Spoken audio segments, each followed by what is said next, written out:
Hello, everybody. Welcome to It Was Tuesday with your host, James Chen, A.K.I. J. Chenzor. It is definitely a fun time to be in fighting games right now.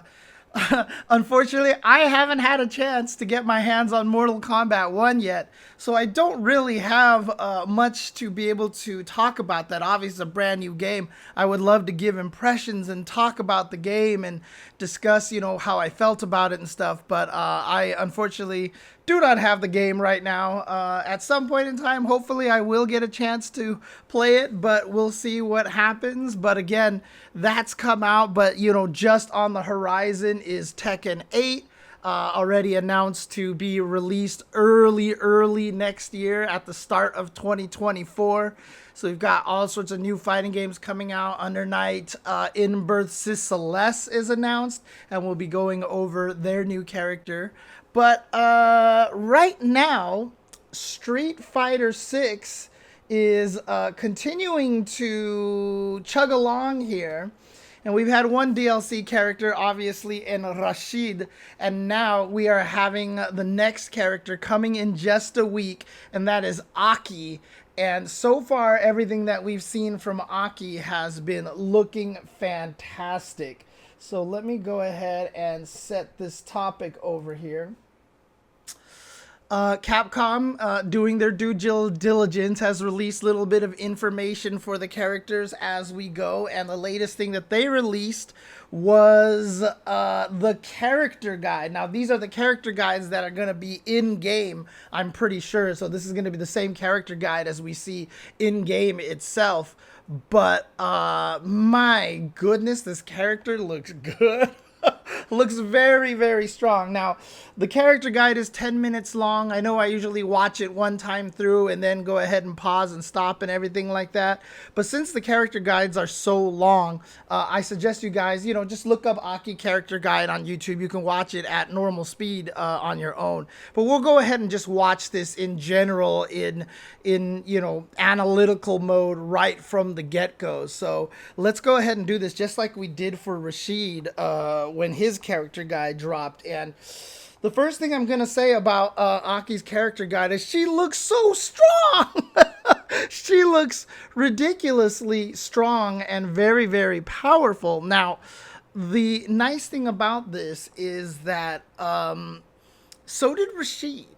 You got to remember, when Rashid first dropped and we saw his trailer and character guide and everything, all of us were like, holy crap, this character looks amazing. And honestly, the way that Rashid turned out, actually not overpowered, but still strong. Rashid came out in one of the best balances that I've ever seen for a DLC character in my life. Because he came out, and some people are insisting he's top tier. Some people are insisting he's mid tier. Right now, I think he's just high tier. He's like perfect. He's really strong, but he's not broken, and he's able to compete with all the... Dude, they have been doing such a great job about the balance of these characters. So we're trying to see. And, it's funny because Okazeme in the chat says they are overcorrecting for the F.A.N.G mistake. Dude, I feel like A.K.I gets to do a lot of the things that they wanted F.A.N.G to do, but were too scared to give him. So here's the thing, here's kind of how I feel about the situation. The power levels in Street Fighter V were not huge. The power levels in Street Fighter V were all locked behind V-trigger.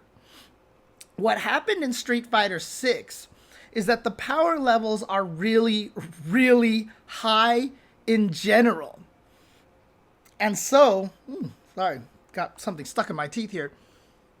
So in general, in Street Fighter V, they couldn't make the characters too egregiously powerful outside of the V-trigger activations. In Street Fighter 6, the power levels of the characters are so generally high, and yeah, you start with a full OD gauge, which is huge in this game. So they're allowed to make the characters be a little bit more nuts. everything we saw from Rashid from his character guide, and now Aki from her character guide, I mean, just on paper, just looks like it's too much, right? Time will tell with Aki, we'll see what happens, but the reason why it's okay is because everybody else is so strong in this game as well. Right? We're in a situation where you release a strong character into the meta, but freaking JP and Ken and Luke and Blanca and Guile, I mean, like, if we just had a DLC, like, let's just say Blanca wasn't in the game and Blanca just came out now as DLC and we got a character guide, we would look at Blanca and be like, jumping back EX Blanca Ball is safe and he has Blanca Chan that he can activate in like 5 different ways. We would see that character guide and be like, this character is broken. This character is ridiculous. So yeah, I think we're in a state right now where the power levels are high in Street Fighter 6. And so they're allowed to make them strong. So let's go ahead and watch this trailer here. And again, just what a cool character. First and foremost, what a cool character. But let's go ahead and do this. Oh, Kaiju 1, Kaguya is a new character in Under Night in Birth. So we will go over that in just a little bit. But first, let's check out Aki's character guide here, which... like I said, is a scary, scary thing. Here we go. So first of all, Aki combines Snake Fist Kung Fu with poison-laced claw attacks, plus irregular movements to bewilder her opponents. Her ability to increase her damage using poison makes her a tricker character that's tough to deal with. I mean, honestly, when you look at this poison mechanic, which we'll get into a little bit, it's so Guilty Gear. Like, it makes me think of the Stain State from Testament almost immediately. Obviously, Stain State triggers whenever they get touched, block or hit. But this poison thing is crazy, dude. Both of the voice acting are top notch, honestly. They both did such a great job. So they're just showing, obviously, dude, that walk animation. Look at this walk animation. Woo! Oh, it's so good. It's so good. What a great walk. And sorry for the podcast people. So she can employ a wide range of tactics, such as using poisonous projectiles, utilizing her claw-based attacks to poke at opponents, or seizing openings created by poisoned opponents eager to close in and stop their life drain. So yeah, just showing some of her moves here just to start. Anti-air, but of course got this move here, jumping claw. Now we'll get to the jumping claw. In situations where your opponent has closed the gap, drive them away with your quick normal attacks or gain some distance with your movement techniques. Yeah, I mean, her moves, they're snappy. What's interesting about this is the way that they animate a lot of her moves. You know, I had talked about a lot the animation of like Marisa, you know, snapping and punching and making things look forceful.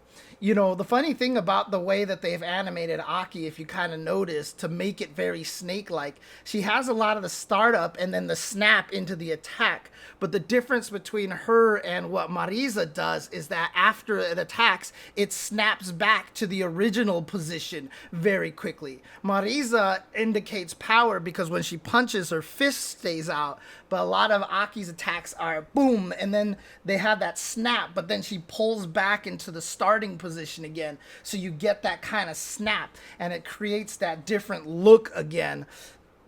I mean, I know I've said this many times about Street Fighter 6, but the animations and their paying attention to making sure that the characters have very unique looking strikes is so good in this game, and I'm so glad that's something they did, even to the point where they brought back Rashid, and he's all super athletic now. He's way more athletic than he was in Street Fighter 5. It's so cool.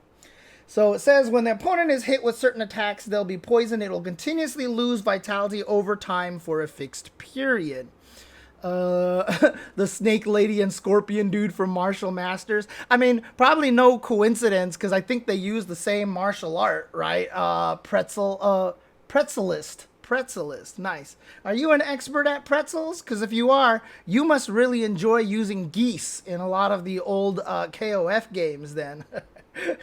Anyways,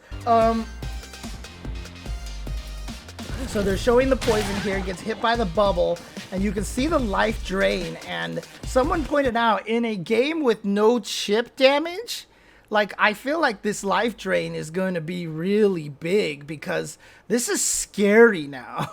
This is actually kind of scary at this point in time. So, yeah, no. Aki's out next week. But the poison state will expire naturally after a certain amount of time, but will also end if Aki takes damage. So this is important. So just like when F.A.N.G made you take the poison, now you want to try to hit Aki so you can keep yourself from getting poisoned, right? So yeah, the life drain is really small, says Tuhalu. It's her ability to convert it into combos that is scary. I think it's both. I think once we actually play the game, when she gets you poisoned and she just chills, like, it's gonna get kind of aggravating after a while, I think. I think it can add up. If it was any faster than it was, she'd be broken out the gate. Like, it's good that it's slow. Yeah, no, exactly, Kaiju1. I said that, basically, is that it reminds me of Testament Stain State so much, except Testament Stain State triggers when they block anything or when they get hit by anything, whereas this one, it only triggers if they get hit by moves that would have poisoned them. And the nice thing about it is you know it happens because every time it happens, you hear a vampire savior like scream. Whenever you did the longest combos in Vampire Savior, when they gave you the message, it would always be accompanied by this scream. And I swear they ported that scream or just got someone to try to mimic it as much as possible in this game. And it's so cool. So there you go. Susie gets punched and the poison stops. Oh god. And then she makes... So this apparently is one of her taunts, where she just creates some bubbles off to the side. I didn't even notice this until Olaf pointed it out, and then everybody else started talking about. She makes a F.A.N.G bubble. She like makes a balloon animal F.A.N.G, dude, like, because that's her master and she loves her master. And, you know, supposedly F.A.N.G is dead, so obviously she misses him dearly here. But look at this. Whoop, there it is. She's created the little hats, even got the little beard right there, dude. She creates a F.A.N.G. Oh my god, it's so great. Like, look at this. Oh, it's so funny. And the funny thing about it too is that they even have that goofy sound effect.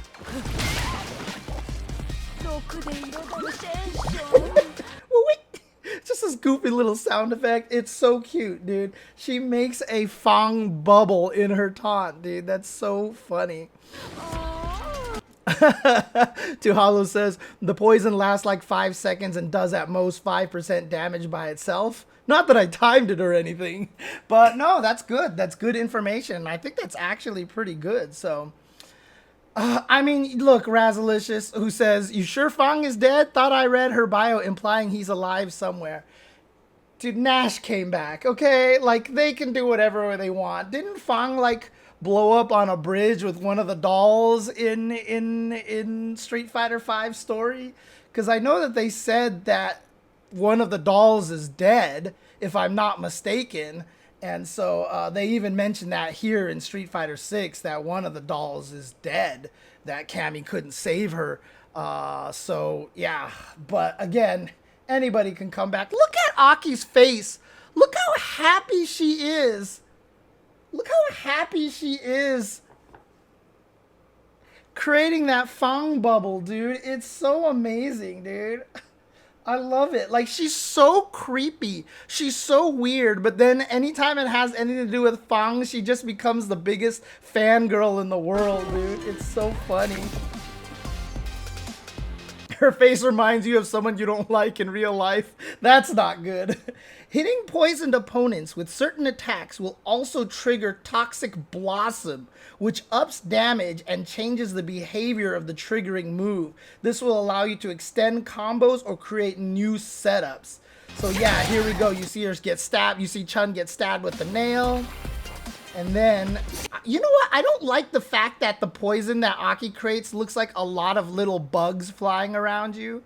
I don't know if anybody else feels this way, but I have that weird kind of like, I see all those little bugs flying and I get like really grossed out for some. It's like a phobia almost. And so the fact that her poison is like that really disturbs me, basically. But boom, there we go. Does it the claw again. And now you see the claw actually explodes and knocks Chun-Li down. And gives potentially a setup as well. Oh god, and then the diagonal claw actually causes a crumple knockdown if it hits, dude. Jesus. So here we go. First special move is the Nightshade Pulse, which is her bubble fireball. Launch a poisonous bubble towards your opponent, useful for checking your opponent from a distance, and poison them if it hits. So there you go. So she's got a projectile. Looks like different speeds. A fantastic projectile attack that will keep enemies at bay. It poisons opponent, making a nice and deadly tool. There it is, blocking the Kokosho. Oh, but showing that Chun-Li can stance under it.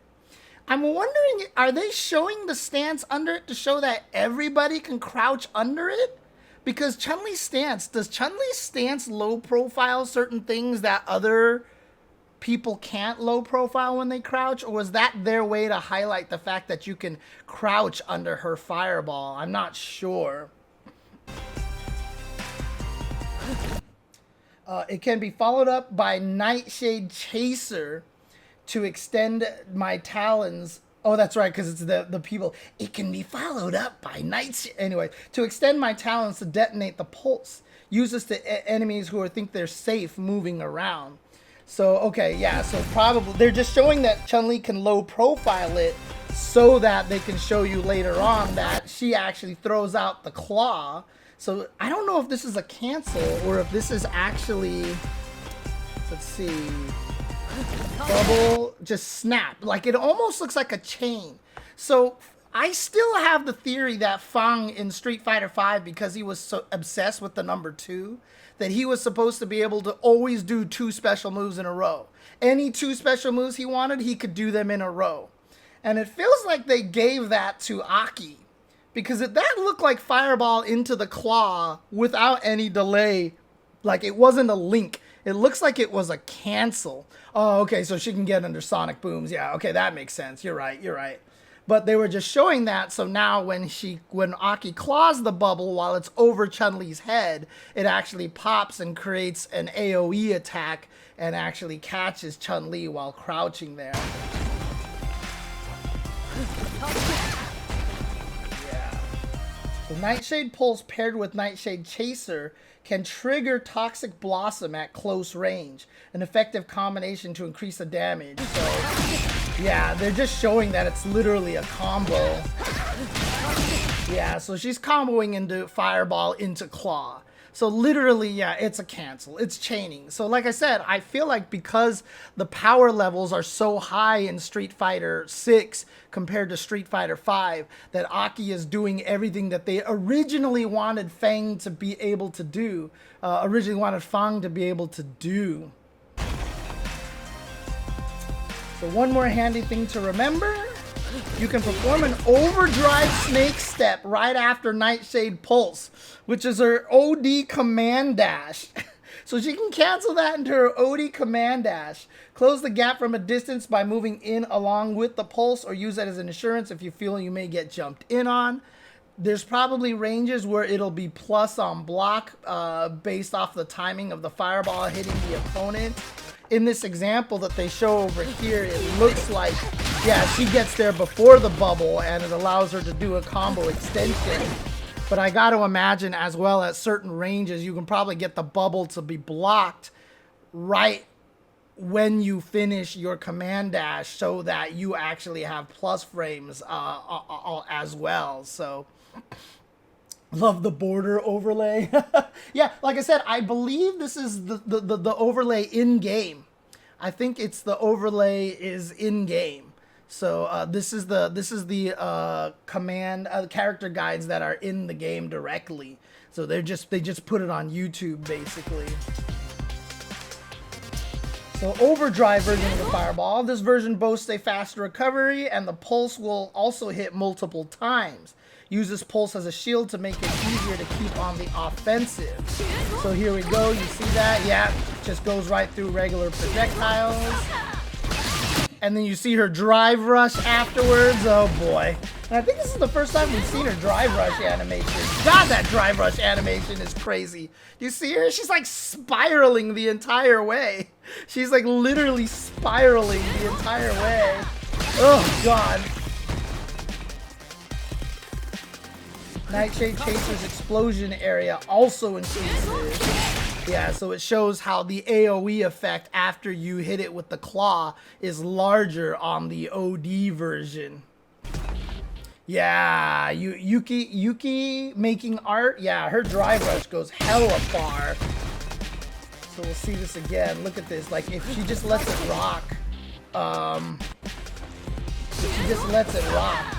Yeah, she has some jury-like range if you just let it go, dude. That's crazy. Orchid Spring.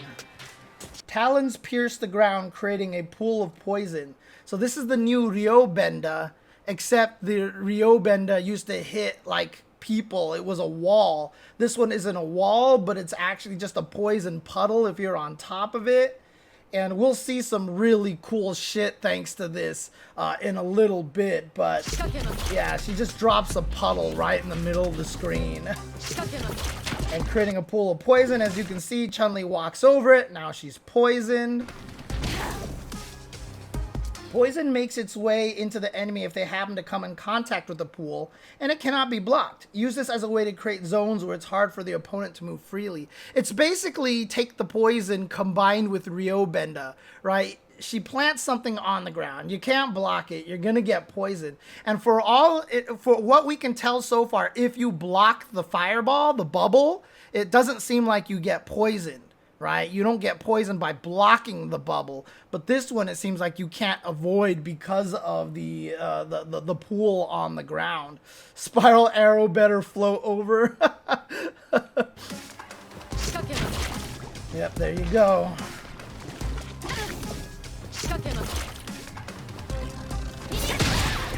Oh dang. Oh yeah, so they show Chun-Li try to spinning bird kick over it.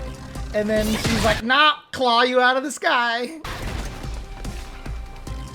It's a great way to convince an unwitting foe to jump, and if they purposely walk over it in an effort to close the gap, make them pay by triggering Toxic Blossom.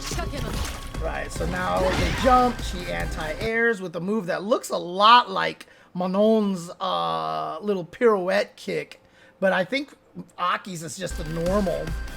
So now she plants this. And yeah, and now basically they get poison. You hit him. Oh, but do you hear the scream? Do you hear the scream?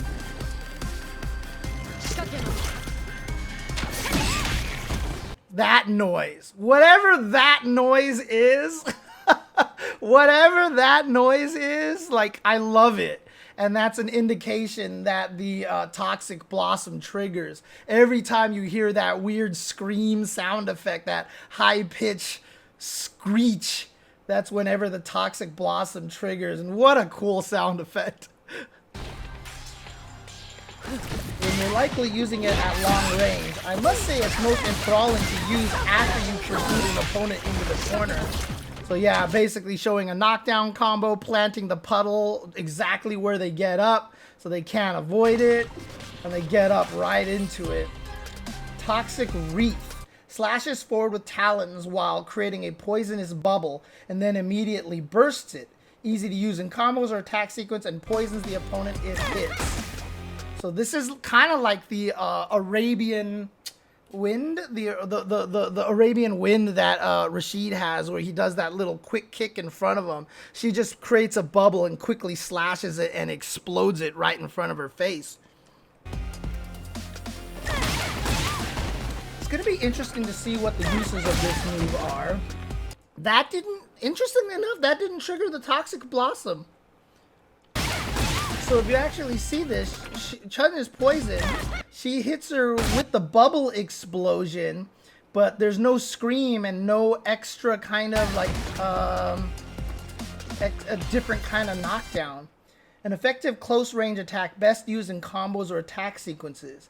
If used in the latter, you won't suffer a counter attack even if it's blocked, and your opponent will become poisoned if it hits. So basically, this is your end your combo into this button, end your sequence into this button, or your hit confirms, or your non-hit confirms, because on block, it's their turn. But on hit, you get a poison. So basically, you know, block sequences, if you're trying to do confirms and they're not getting hit, you can go into this to at least be safe if you're using bigger buttons that are punishable on block. So this is her safe on block special move here.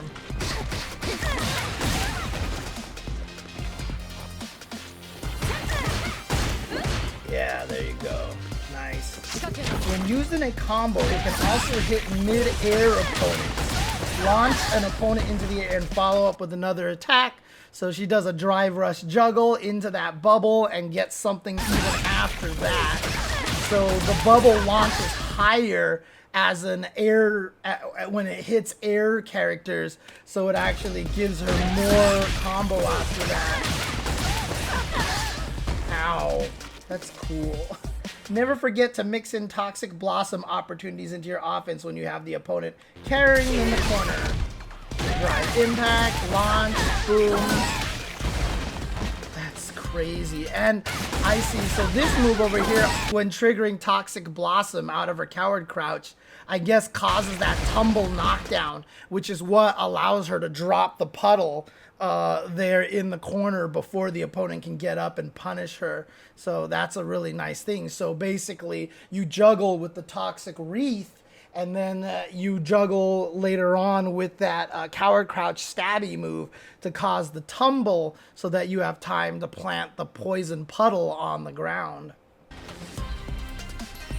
Serpent Lash, so this is the claw, extends talons out a short distance to pierce opponents and poison them if the attack lands. Useful in combos or a way of checking opponents from mid-range.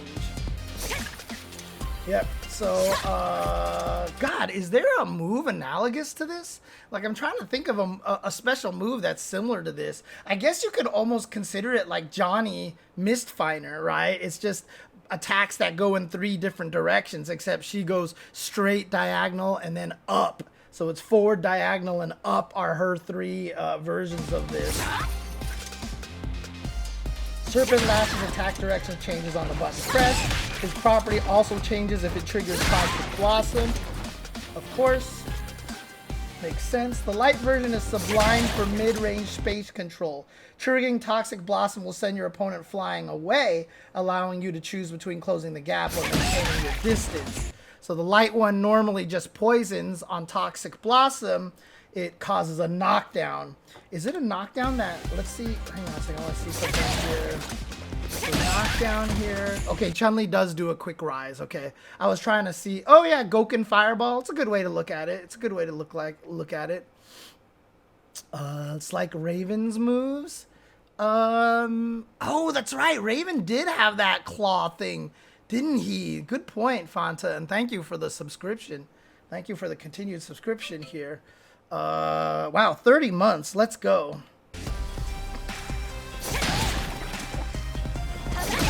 Ugh, out of the air. And then the medium one poisons. And then a Toxic Blossom causes that crumple. Raven from Guilty Gear. Guilty Gear. That's so... Dude, you see that on the Toxic Blossom out of the air? The guy, she just floats forever. You get like sicko combos afterwards. And then the Fierce one, just a normal anti-air. And then on, it looks like a punish counter on that hit right there. Wow. The heavy version will bring a jumping opponent down and works as an anti-air tactic. You can follow up on this attack if it triggers Toxic Blossom, so keep it handy for enemies desperate to hit you to negate the poison in them. So it sounds like if you hit him out of the air with the heavy version of this and it doesn't have Toxic Blossom, you can't juggle off of it. But if they have Toxic Blossom, if they're poisoned and you trigger Toxic Blossom, now you can actually juggle off of it. So... oh, that's gonna be messed up. Oh yeah, see, there you go. Perfect. Overdrive. When this hit, it brings you next to the opponent, allowing for a follow-up attack. So this is Hazama. This is Hazama from Blaze Blue. She actually does the reverse get over here. She actually just sucks herself in after poisoning you, and then can actually just continue the combo afterwards and get a Toxic Blossom to trigger as well. That's gross. Not only does it poison the opponent, you can also link into quick light attacks from it, giving you an opportunity to combo into attacks that trigger the Toxic Blossom. So when she did it the first time, what did she combo into? She did it the first time. Oh, she just did light into the anti-air one. And then she did light into just the regular straight attack. That's so sick. God, now they're just showing off these combos. And that's not all. If you hit an opponent that's already poisoned, you'll stab them after closing in, triggering Toxic Blossom in one fell swoop. A perfect chance to do even more exquisite damage. So now, if they're already poisoned, you hit them with the OD Serpent Lash, she comes in there, does a stabby stab, and then puts you into a crumple state and gets free combo off of that. Oh, and then they show a setup into the puddle on the ground. Oh my god. Cruel fate. Leap forward into the air and unleash a series of piercing attacks on the downward arc. A useful surprise attack to get around an opponent's attempt to check you. So this is her lunging attack, which looks really, really good. Because she can... oh, the distance the attack covers changes depending on the button pressed. You are still at an advantage even if it's blocked, so the opponent can't counterattack back. A great move to catch someone off guard. Oh, Chen is going to be scary with this character, Moogle. Shoutouts to Tuhalu for the subscription as well. Appreciate the sub. Oh yeah, Mono is looking forward to this character so much. So much. Okay, they're showing Chun-Li jabbing afterwards. Oh wow, they didn't show that it was at an advantage. They actually just showed that it was safe on block, but their indication is that you are actually plus on this move. And it didn't look like they actually showed that here. If you perform the heavy version, after it hits, you can follow up with another attack. Set your sights on opponent. Yeah, so you can link after the heavy version. Wonderful, okay. That's going to be like punish counter stuff. Like if someone misses a DP, drive rush, punish counter into that move so it causes enough hit stun so the heavy version can actually connect, and then you can do all sorts of cool stuff afterwards. Nemo has already said he's going to switch. Yeah, she's good. Well, the thing about it is I'm suspecting that the poison can't kill you. So, Investigation Cone says that Puddle seems like she's going to have some, you may have a bit of life, but you already checkmated round ends. I'm guessing that the Puddle doesn't actually kill, I don't think the poison will kill you. So F.A.N.G couldn't kill you with the poison. And I'm suspecting that Aki's going to be the same. So even if she gets you into the poison, she can get you to 0 health. And then she still has to find a way to chip you. Of course, she can't chip you unless you're in burnout. So it wouldn't necessarily be checkmate situations, but it'll be close. It'll be very close if poison can't kill you. Okay, the overdrive version. If this hits an opponent standing on the ground, it will grab them and poison them. Oh my god, so the EX one is a throw? It's like a hooligan throw, and it's hella fast! And does it grab crouchers? It says an opponent standing on the ground. It doesn't say crouching. So I don't know if it hits crouchers, but if it can hit crouchers, like, just let Cammy's hooligan grab crouchers. Come on, man. Oh god, if it hits him out of the air, you get a juggle off of it too. Jesus. If this hits an opponent standing on the ground, grab him and poison them. Oh, goodness gracious. Even if it's blocked, you still have the advantage. You can even input forward or back to change the distance it travels if so desired. So the overdrive one, you can actually change the distance of it. Interesting. Yeah, definitely. They're showing the plus on blockness over here for sure. What's up, Kuma Radio? And what's up, Guhawk? That's the thing. I don't know, Guhawk. I'm not sure if it's actually a command grab or if it's a hit grab. That's something that we'll have to find out at some point in time. So the snake step, a quick low-profile maneuver that carries you forward, an effective means of closing in on your opponent or avoiding attacks. So this is her command dash. So F.A.N.G had a command dash and a coward crouch. This is the command dash, and shows her going right under Chun-Li's fireball. But even in this screen, even in this video hit, Chun-Li looks like she recovers first. So it looks like Chun-Li can probably punish this. Look at that pose from A.K.I. She's like getting up by pushing the ground at the ground with her face. Looks like she's like pushing the ground with her face, dude. What the hell? But it does look like Chun-Li can punish this. So it's probably something that you're going to have to do really good prediction-wise over here. A useful technique that allows you to close the gap in an instant. You can also avoid high attacks with it while moving forward. Surprise foes who dare to keep you at bay and get in their face. Yeah, see, those look like they're punishable. All the ones that she's doing in the video look like they're punishable. That, however, going under the lightning legs is definitely a true punish right there. So normals will do nothing without burnout. Yes, Dev Shin Peter. There is no chip damage in this game without burnout. You cannot be chipped in this game without burnout. Supers, specials, nothing. Until you are in burnout, then specials and supers will chip you. But without burnout, there is no chip damage in this game. A.K.I stands for a killer individual. No, I'm just kidding. I have no idea what it stands for. It probably doesn't mean anything, just like F.A.N.G doesn't mean anything. But I think a killer individual is actually, it's a pretty good one. The heavy version can get behind your opponent, and the light version will perform a feint. This one's actually crazy. Mixing these variations together, the fact that she has a feint on it now, like the heavy one goes behind and the light one, like it looks like she kicks. Does she actually kick on that one? Like, is there a hit on that, or is that just an animation? Like, look at this. She starts it, but then she just spins. She just spins in place. It doesn't look like it's supposed to be a kick.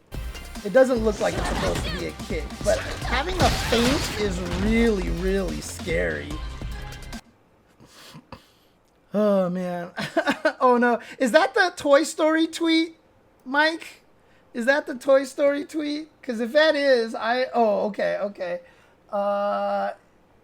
Which is I eagerly awaiting to find out what the dumbass abbreviation is going to be. Oh, wait, F.A.N.G actually stands for Fantastic Asian Notorious Gang? Did it really stand for that? Oh my goodness. That's terrible.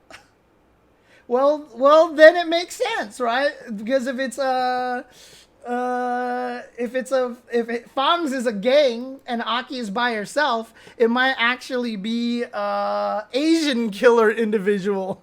Asian killer individual. Yeah, might not be canon. We'll see. We'll see. All right. You cannot be hit by attacks except for throws while in this motion. So this is a way to get out of here, but it will not avoid throw loops. So she's going to be in the same situation that Honda and Marisa are in. So Honda and Marisa are the individuals that can't escape throw loops. They have no anti-throw OD wake-ups. They have anti-hit OD wake-ups, which is still nice and better than nothing. But throw loops are going to be really, really strong. So you see right there, getting thrown right there. So Aki is not going to have a perfect OD escape option. She only has the ability to escape attacks, which, like I said, will help in some situations, but will obviously not necessarily be good enough for throw loops and such. You will also end up behind your opponent. When you're on the defensive, it's a good way to escape from the pressure. Yep, shows her getting away from the drive impact. Sinister slide. So this is her coward crouch. A technique that has you slithered forward slowly on your back and can be followed up by 3 different attacks. Input up while slithering to cancel the movement. Now, unlike F.A.N.G's coward crouch, it looks like hers moves forward no matter what. And she just crawls on the ground with her shoulders. And it's just so creepy looking. Dude, it doesn't look stupid. It looks amazing, dude. Like, it's so creepy, dude. I love it. I love it. A sneaky technique where you slither along the ground like a snake to avoid attacks. You can cancel it suddenly to surprise foes as well as unleash a variety of attacks. They're all very interesting.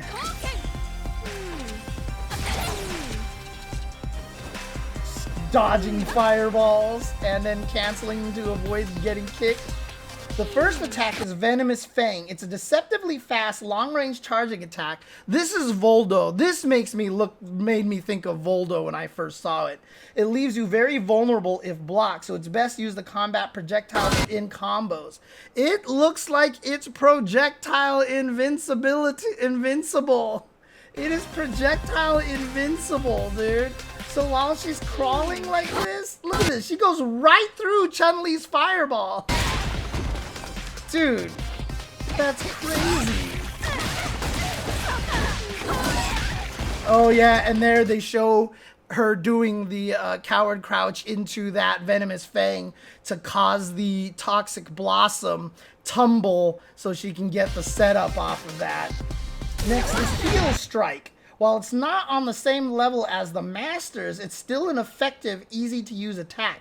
So F.A.N.G had the double kick, which was plus on block, the coward crouch kick. Use it to avoid an enemy's attack and quickly strike back. Try to combo from a regular attack into it. So they show her here. Does she actually... She just makes it under. How does that beat the drive impact with only 2 hits? Oh, because Chun-Li finishes the drive impact. She's lost the armor at that point, but it low profiles the drive impact completely. Hits twice, and then she can link off of it. Now, look at that, dude. She just did it twice in one combo. Jesus. Now, they didn't say if this one's plus on block. I'm assuming maybe it's not. We don't know if it's safe or it's punishable. We'll find out when the character actually is released. It turns out A.K.I is her master, not F.A.N.G. Because she's like oiled up. Finally, there's Entrapment. This is a throw, meaning its range is short, but it can't be blocked. Use this to break through defenses or as a mix-up if an opponent is on the lookout to parry Heel Strike. Yeah, so she's got a command throw after this. Oh. Ew. Yeah, someone joked that it was called Entrapment because it was the Catherine Zeta-Jones dodging the sensor lasers So it was like a homage to that, but who knows? All right, here we go. Costume change, and now we're going to the supers. Deadly Implication.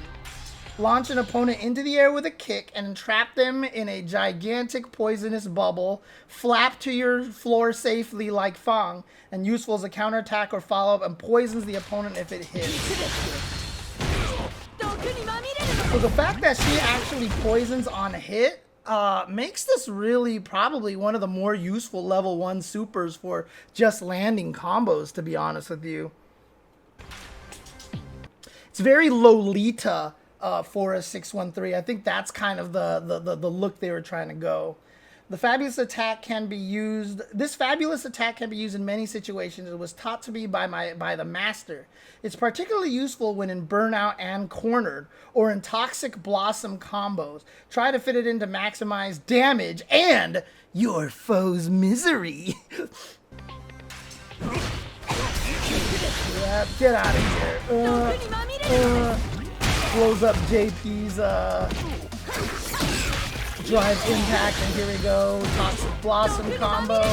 Get them re-poison. And I love the fact that they show her beating up on JP like they did in the original trailer. Because later on, they show how she like makes it through all these different things. Like everyone's so annoyed at JP's zoning. So they're like, here's a character that can annoy JP. Let's go. Tainted Talons, the level 2. Extends multiple talons forward and leaves a pool of poison in its wake. Useful attacking from a distance, and also poisons the opponent if it hits. Opponents will become poisoned if they touch the pool. This is, I swear, such an anime super. Like, what the hell, dude? Like, this super looks ridiculous. Like, this super's gonna have so many uses. Can you imagine, like, full screen with punishing things, you know? Or, like, seeing someone, like, Honda's like, oh, I'm going to charge up my hand slap. And then all of a sudden, Aki's like, no, you don't. And then Honda dies, dude. It's so crazy. The move's trajectory and reach changes depending on the button pressed. The light version lands the closest to you, making it a good tool for anti-air situations and combos on cornered opponents. Yo, just hit him out of the air, dude, whatever, and then blows him up, and then there's a puddle. Now, what's interesting is they're poisoned. They don't fall in the puddle, but they don't need to fall in the puddle because they're already poisoned. But you've got a puddle there, and they said this puddle lasts forever, so that's going to be scary. With their longer reach, the medium and heavy versions are great for stifling the aerial ambitions of a distant foe. Use them for combos on a launched opponent should prove effective.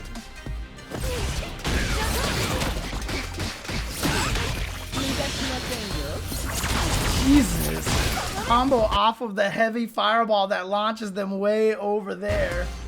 Avoid the puddle. Nice. Maybe her master was Yoshimitsu all along.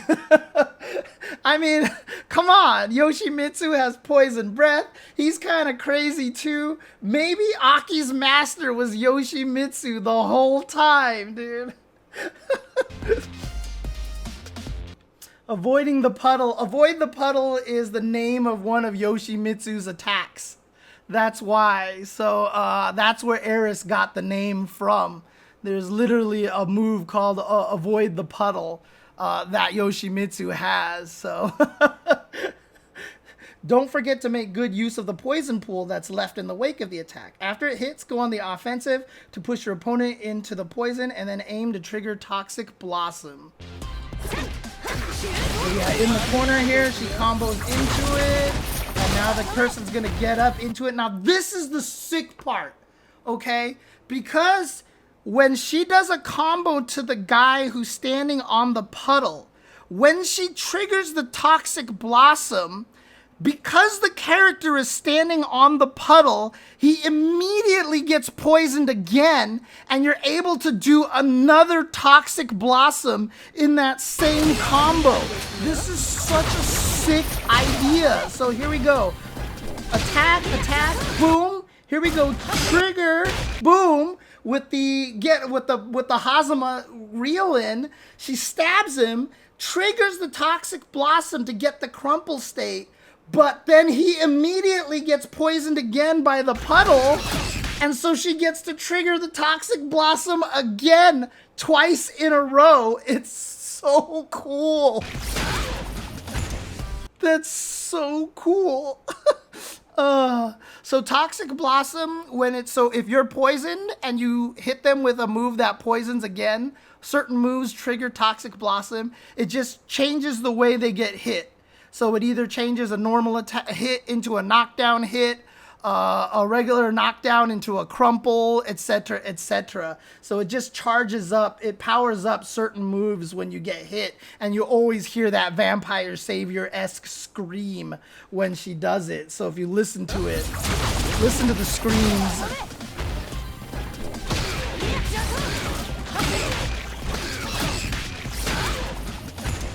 It's so cool. It's so cool. All right, Claws of Yadzi. Pierces various pressure points on the body and injects a poison that detonates from within. A versatile move that can get around projectiles, but using combos serves as a potent counterattack. Standard level 3. But, oh god.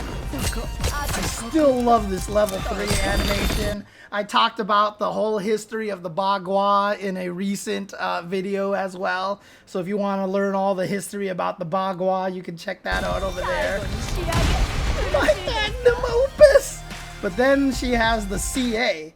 So this is a grand attack that does lethal damage to the enemy. The cost is high, so ensure that it'll connect before executing it. It's best used in combos that launch an opponent or immediately after connecting with Serpent Lash.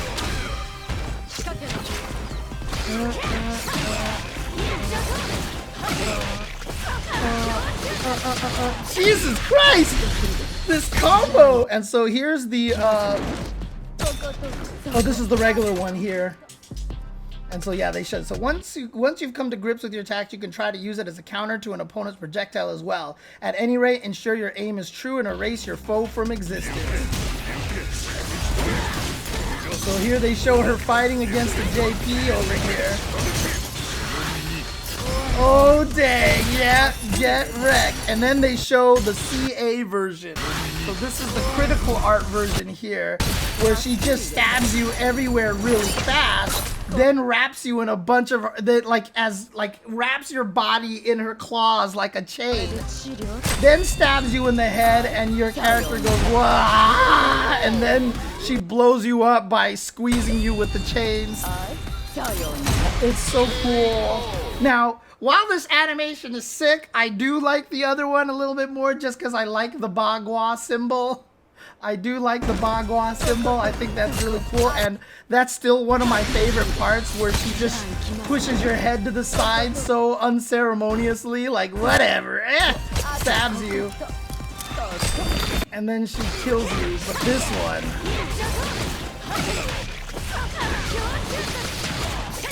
God, this combo's ridiculous. Well, that's the regular one, but here we go. This is the level. This is the critical art. Stab, stab, stab. Chains. Stab. Sayonara. And then you are dead. There you go. And that's F.A.N.G, dude. So, overall, this character looks really strong. Now, obviously, we haven't seen a lot of stuff. We don't know what the frame data is on a lot of her normals. They didn't show a lot of her normals. There is a possibility.